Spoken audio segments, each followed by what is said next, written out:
Morning. I appreciate the invitation and the opportunity to fill in for Ken. I'll do my best to fill in his shoes. I'm just thrilled that Ken's there at OC with us, and I'm looking forward to his leadership and what God's got planned. Have a long story with OC. My dad went there back in the 60s. My wife and I went there, and my brother in the 90s, and hopefully, our daughter is making plans to go there in the fall. So we're kind of excited to see that legacy there continue on. So as mentioned, I was born and raised in Brazil. My parents were missionaries when my brother and I came into the world. And in great part, that influence was because my dad had been at OC. And then when I was 17, we moved to Olathe, Kansas, and I got to go a year and a half of high school in Kansas, which was quite an interesting time. But after years of therapy and medication, I'm better, I'm okay, I'm not easily triggered. So then went to OC and met my lovely wife. And then once we graduated, we actually moved to Clinton. And I was the youth minister there for 3.5 years. So we hung out this part of the world for a while. And then right after that, we went back to Brazil and lived there for 7 years. Our kids were born there. And we've been back about 13 or so. And ever since, I've been at OC to some degree or another, teaching there. And also one of the ministers at North MacArthur Church of Christ. So, well, why do we normally give a backstory, right? Because it kind of, like our origin story, says something about who we are. And that's, if you know somebody and you've known them for a long time, you have that already in mind.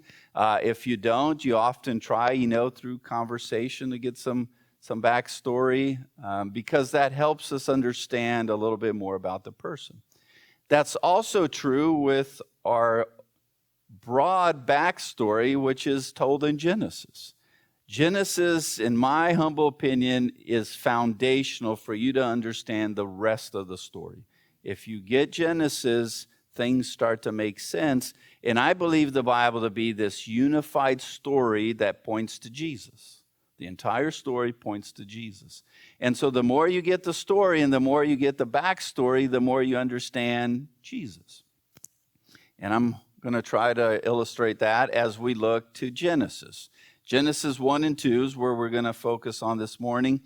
So Genesis, the stories there weren't in some kind of vacuum, right? They had a historical moment, they had a context, and it was addressing other creation stories that were common during that time.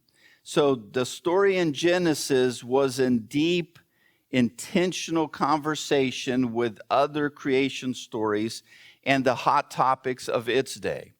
And if you can imagine, back then, there were all these empires and people groups, and everybody had their gods, and everybody had a creation story.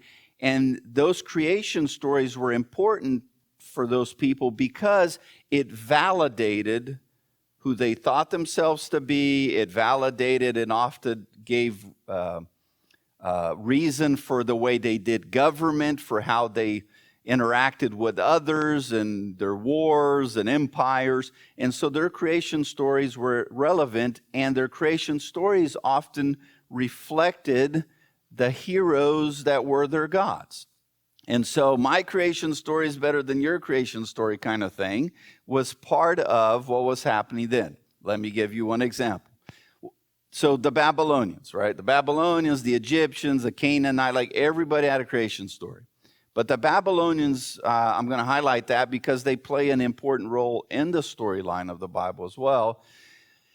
The Babylonians, their creation story was this, that the universe began as this kind of watery, primordial, gooey thing, and their first god just self-spawned.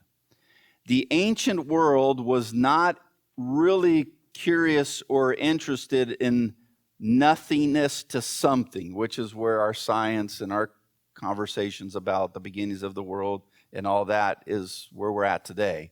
The ancient world wanted to know, how did we go from chaos to order? Okay, from chaos to order. So hold that thought because it's important. So the Babylonians begins with this watery, chaotic experience. Their first god just kind of self-spawns, and their first god then creates a couple other gods, and they start to then create reality. Okay? But chaos is a problem, and the serpent, the watery serpent goddess of chaos in the Babylonian world was called Tiamat.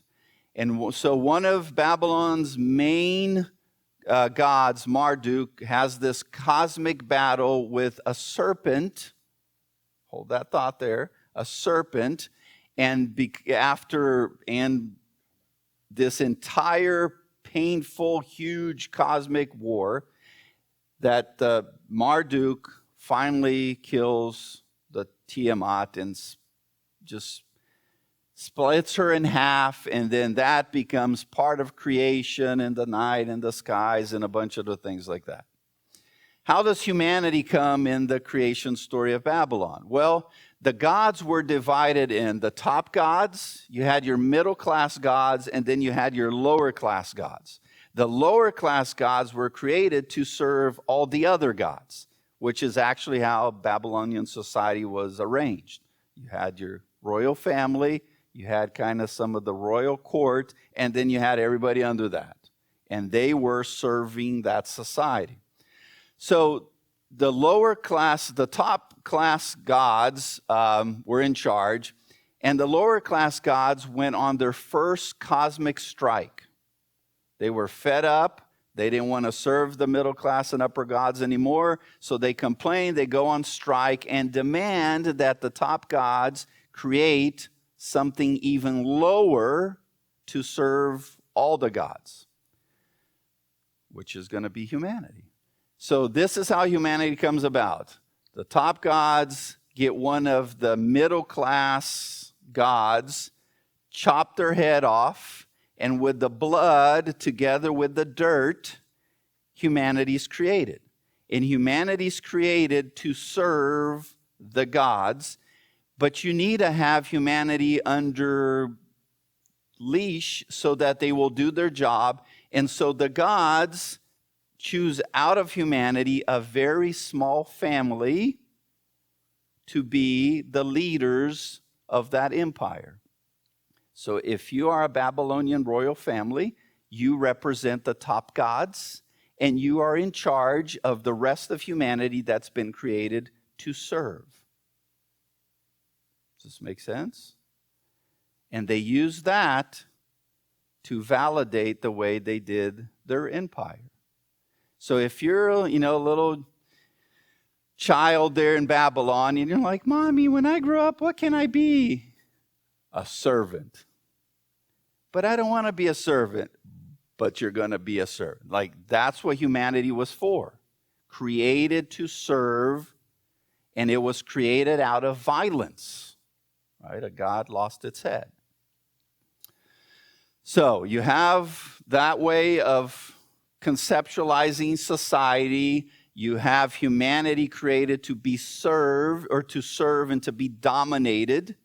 And you have chaos always at your doorstep. And chaos was a serpent that lived, kind of watery serpent. And even the ancient world thought of like the oceans. If you've ever been to the ocean, you see how the water, when you're standing right there at the sand, the water is it comes at you and recedes. It comes at you and recedes. You know what I'm talking about? And to them, that was a sign of chaos always trying to come and take over the world.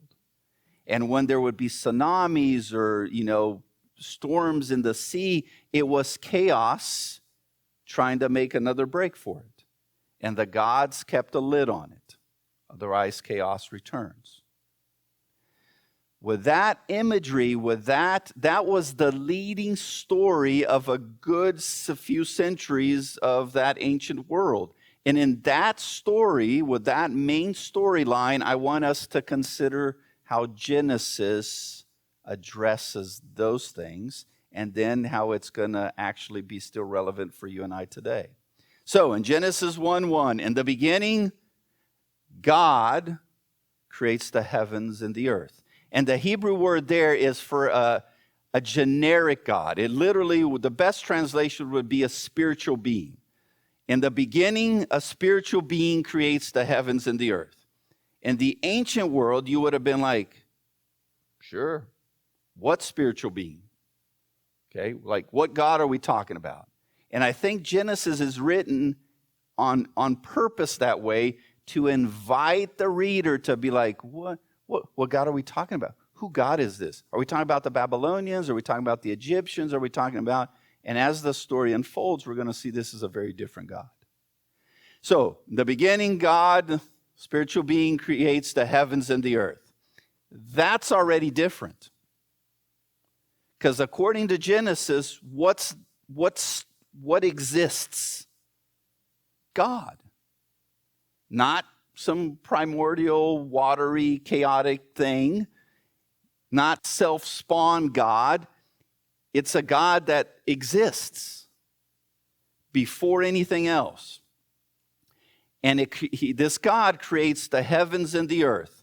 Don't think here yet, because this is later in the creation story, don't think here yet where the birds fly, the atmosphere, or the clouds.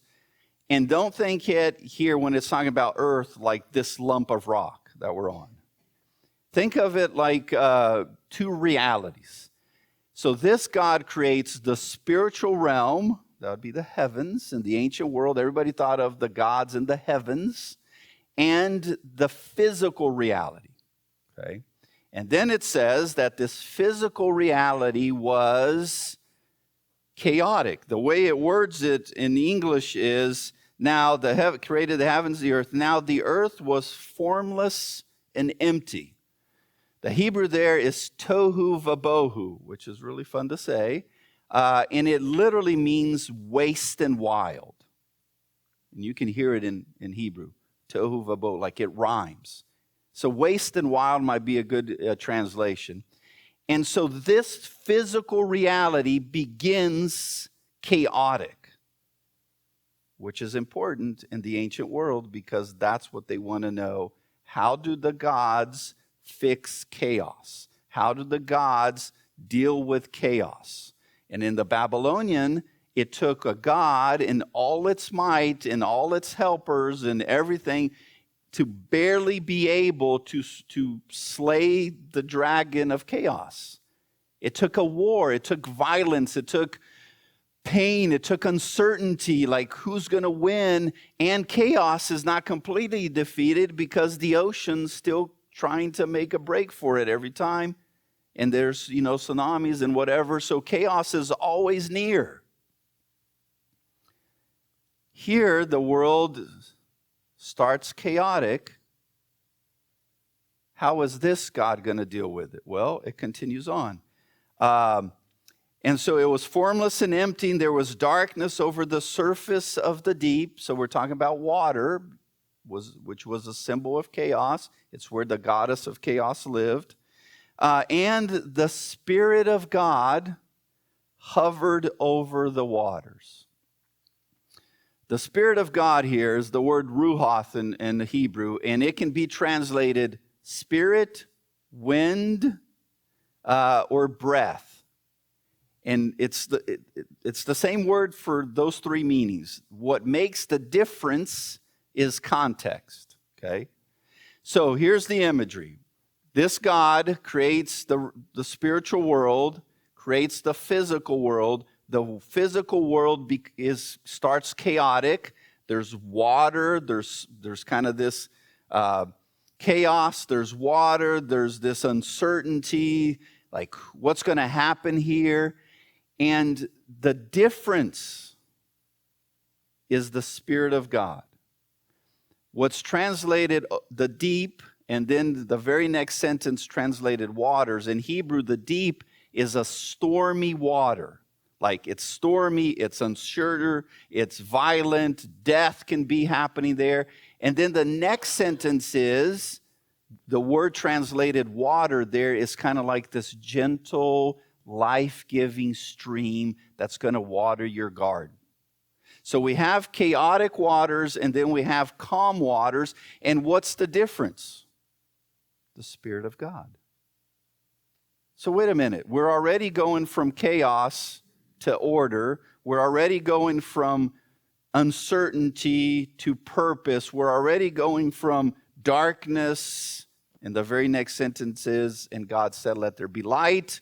And then we're going to go into a creation story. But there's been no violence, no war, nobody got split in half, no blood, where's the serpent of chaos? What kind of God is this? His very presence is transformative. And then day 1, day 2, and then we just go from there. And 7 different times it's going to say that God saw it was good. So creation here is with purpose, intent, beauty, harmony. And what's lacking? Violence. There's no chaos. Nobody's being beheaded. Because this God is different. This God is unique. This God is powerful. This God is transformative. Okay, we with you? You guys with me so far? All right. Then we get to, how about humanity? Right? Is anybody serving anybody here? Is anybody complaining? Do we need to go into a cosmic strike? Is there any kind of pecking order? No.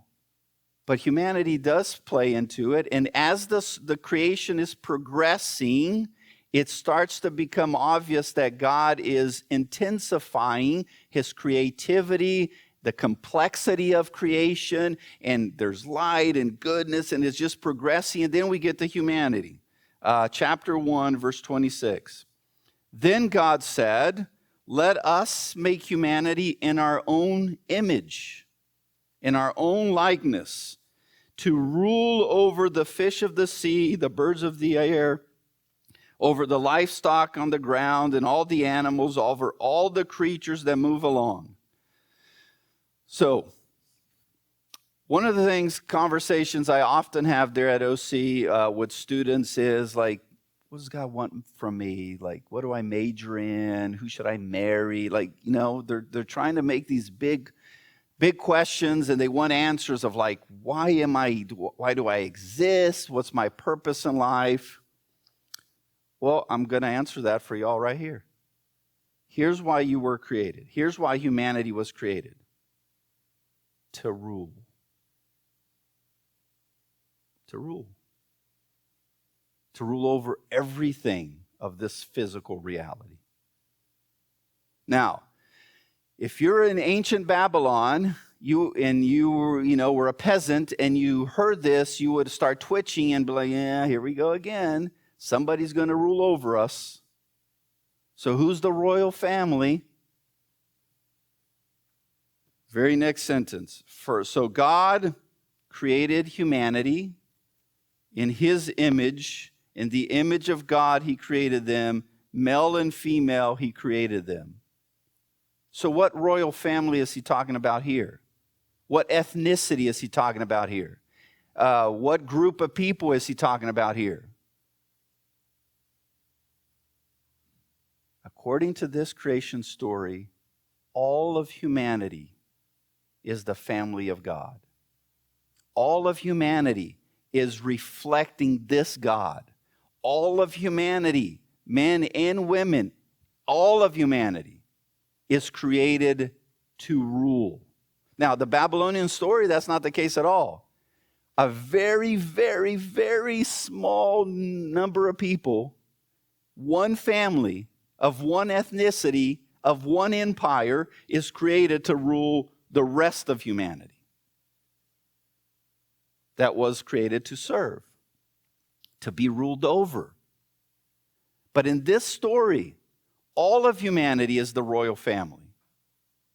We're not created to rule over each other. We're not created to be agents of chaos. We're created to reflect the image of this God. And what has this God done so far? His very presence is transformative. It's about betterment. It's about life. It's about ruling chaos into order. It's about pushing out darkness into light. It's about taking uncertainty into life. It's about purpose, beauty. There's been no wars. Nobody got beheaded. There's no violence. There's no aggression. And that's what we've been created to do. Now, if you look around or watch the news, what are we most reflecting? This understanding of God or chaos? Because in this story, there's also a serpent that is about chaos. And that's going to be Genesis 3, right? But hold that thought. We're still working our way there. So, Genesis chapter 2, there's this interesting emphasis here. In Genesis chapter 2, verse 7, then the Lord God formed humanity. The word there is translated man, but it literally means humanity. From the dust of the ground, and breathed into his nostrils the breath of life, and the man, humanity, became a living thing. Okay, remember I told you that the word ruach can be translated spirit, wind, or breath. So here in chapter 2, humans are animated, not by some God being beheaded, right? Because in that story, you need something divine with this physical reality to have humans. In the story of Babylon, it's out of violence. You have the blood of a divine God, lower God, but a divine God, together with the dust, and then you have humans that are created to be ruled over, dominated, and to serve the gods. In this story, you have a similar event, but instead of violence, blood, death, you have God who breathes his spirit, who shares his essence, who shares his life-giving force with the dust. And so we're like bags of dirt, not dirt bags, because that's different. We're like bags of dirt with the Spirit of God who animates us to exist. Now, sometimes when we start seeing similarities between ancient stories, we start to twitch because we're like, does that mean somebody copied from somebody? That anxiety is not necessary. The story here is true and real and happened, but God chose to tell it in a way that made sense to that ancient world and address the hot topics of that world. And the hot topics of that world was, why does humanity exist? How do we push chaos out? And what is humanity supposed to be doing? And the story of Genesis says humanity exists because God breathed life into us. God gave his image for us so that we, all of humanity, can rule. Not like the Babylonians are ruling, not like the Egyptians are ruling, not like the Canaanites are ruling, like God rules. And how does God rule? By being a transformative presence that always takes chaos into order, darkness to light, uncertainty to purpose. And the way God cosmically rules, you and I are to reflect that here in this physical reality. Now, once again, you look around and we've been really, really doing that poorly, haven't we? Why? Enters Genesis 3. Because the serpent of chaos is still there. The serpent of chaos whispers. The serpent of chaos comes into that environment of goodness and purpose and beauty and whispers and calls humans to do something different. The essence of Genesis 3 is this. What the serpent then and now still offers is that you and I can rule, which we were created to, but not by God's presence and image, but by our definition of what right and what is right and wrong. So what the serpent says then is you could be like God, knowing good and evil. In other words, you could decide what's right and wrong. So there's only two versions of how humanity is going about it. We're either ruling by the definition and presence of God's spirit and image, or we're ruling by our own definition of right and wrong, really by the whispers of the serpent. There's no version of humanity that is not influenced by the spiritual world. It's either by God or by the serpent. And then in Genesis 3, you know the rest of the story, right? We decide to give it a try and be like, kind of like teenagers roll their eyes at their parents. It's my life. I can do whatever I want kind of thing. And so how has that been going? Well, horribly.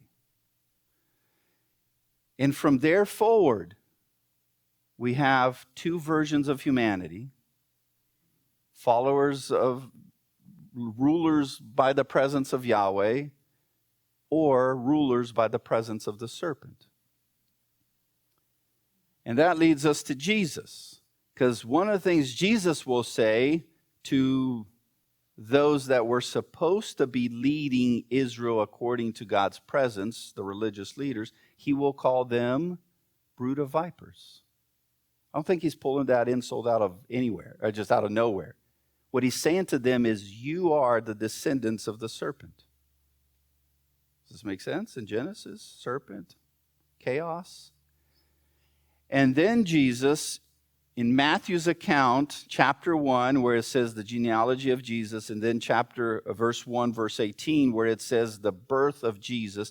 In Greek, both the word translated genealogy and the word translated birth are the word Genesis. Matthew wants his readers, and you and I, to realize that the story of Jesus is a new Genesis for humanity, a new beginning. Because what we need now is to stop being like agents of chaos, to stop ruling like the serpent wants us to, and to start ruling once again by the image and spirit of God. And Jesus comes to show us how. So as we're about to take the Lord's Supper and we're remembering Jesus, we're remembering the fact that Jesus' death, burial, and resurrection counts. And what does it count for? I want you to think of those symbolisms, perhaps in new light, as in a new Genesis. And you and I and Jesus have a new Genesis. As we think in terms of invitation, I want us to think on two layers here. One is, of course, if you want us to pray for you, or if you want to know more about Jesus, the good news, we're always happy to help with that. But I want you to also think about a more introspective way.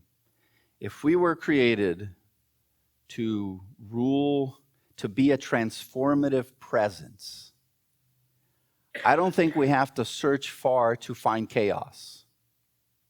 But you can think about that in your family, at your work, school. I mean, like, the world is in chaos. And perhaps often you wonder, like, why isn't God doing something? Well, he has. And he is. And the way he's doing it is through you and I. For some reason or another, from the very beginning of Genesis, God has chosen to partner with humanity to rule. And where he cosmically rules, we are to reflect his presence here. So ask yourself, am I being a transformative presence of whatever chaos is in my circle of influence, am I being transformative towards order, towards beauty, towards betterment, towards harmony, towards peace, or am I reflecting chaos? Am I intensifying chaos? Because we were created to reflect the image of God, and here's the really cool part. God's Spirit is in us. Isn't that the very idea of what happens in Jesus? What happens on the other side of baptism? The Spirit of God comes upon us. Now, any human being born is born with life-giving force. That's why you're alive. So there's that of God in us still. But because of chaos, God's presence has to come in us. His Spirit has to come in us to push chaos out of us so that we can then be a presence to push chaos out of our world. So in Jesus, his death, burial, resurrection, baptism, the Spirit of God, the same Spirit that pushed chaos out of Genesis, the same Spirit that was in Jesus is the Spirit that is now in us again. And you and I have that power, that calling, that duty to go out and be agents of transformation. And have you been doing that? That's the invitation. I want you to think about, have you been acting the role that God created us to have?